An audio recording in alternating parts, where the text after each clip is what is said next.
Hello friends, අපි අද අපේ channel එකෙන් පෙන්නන්නේ අපි village style එකට කොහොමද black pork curry එකක් හදාගත්තේ කියලා. ඉතින් ඒකට අවශ්‍ය වෙන ද්‍රව්‍ය ඔක්කොම ටිකත් අරගෙන අපි ආවා අපේ වත්ත පල්ලෙහාට මේ black pork curry එක හදන්න.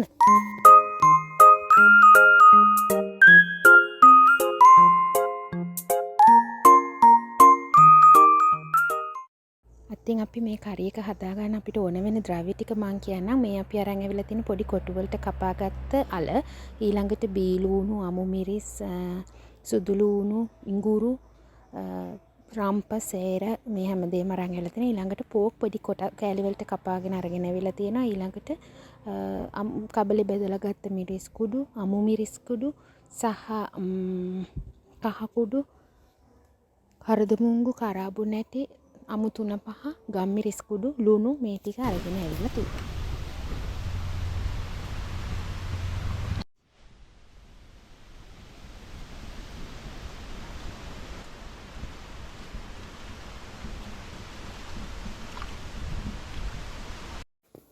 දැන් අපි මුලින්ම අපි කපාගෙන අරගෙන ආව පෝක් වලට අපි ගෙනාපු 3-5 වර්ග ටික ඔක්කොම මික්ස් කරලා හොඳට අනා ගන්නයි යන්නේ.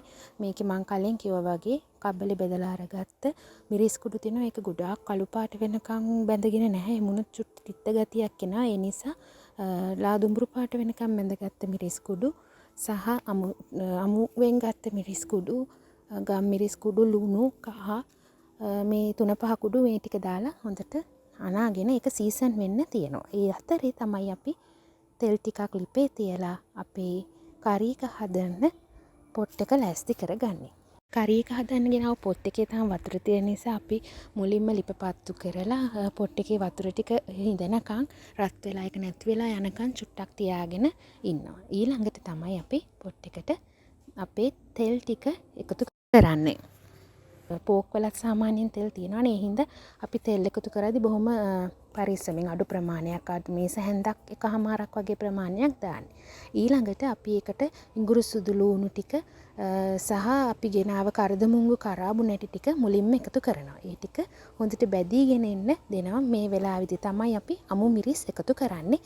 මේ වෙලාවේ හොඳ සුවඳක් එනවා. ඊළඟට අපි මේකට අපි ගෙනාව සේර ටික, බීලූණු, රම්පෙ ටික මේ ටික ඔක්කොම දාලා හොඳට දුඹුරු පාට වෙනකන් ටෙම්පරාදු වෙන්න දෙනවා.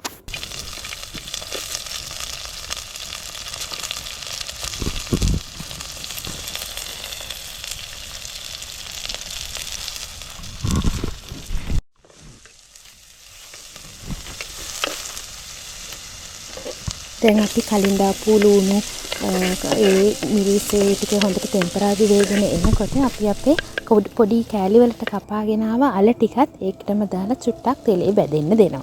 මේ අල දාන එක අනිවාර්ය නෑ. හැබැයි අල දැම්මම වෙනස් රසක් එන හින්දා තමයි අපි අල ඇඩ් කරේ. සමහර දකුණු පළාත්වල මම දැකලා තියෙනවා පොල් කෑලි එහෙමත් දානවා මේ curry එක හදද්දී. ඉතින් තමන් කැමති විදිහට වෙනස් රසක් ඇඩ් කරගන්න පුළුවන් වෙනස් දේවල් කරලා.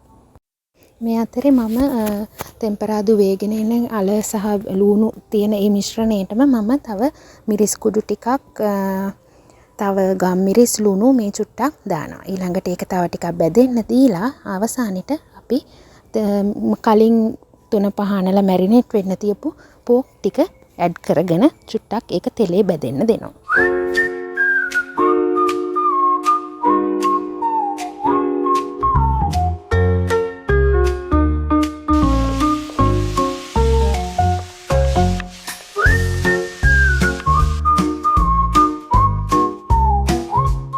විනාඩි 2-3ක් විතර පෝක් ටික තෙලේ බැදෙන්න දීලා මම ඒකට වතුර ඇඩ් කරනවා.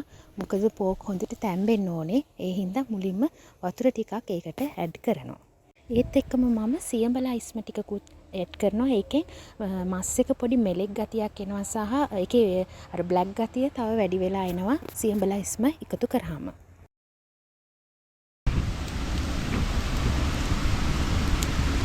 දැන් නම් අපේ curry එක හැදිලා ඉවරයි. මේ වෙනකොට විනාඩි 15ක් විතර අපි curry එක වතුරක් දාලා සියඹලා ඉස්මත් දාලා ලිපේ තියාගෙන තියෙනවා. එතකොට මස් හොඳට තැම්බිලා තියෙනවා. ඊළඟට ඉතින් අපි කෙසල් කොලයකට අපි හදපු curry එක බෙදා ගන්නවා. බලන්නකෝ රස පාටයි නේද? පාට වගේ මේක හොඳ රසට තිබ්බා. ඉතින් ඔයාලා try කරලා බලන්න. රසයි නම් අපිටත් කමෙන්ට් එකක් දාන්න. අපි චාරා vlogs තව අලුත් වීඩියෝ එකකින් ඔයාලව හම්බ වෙන්න. bye.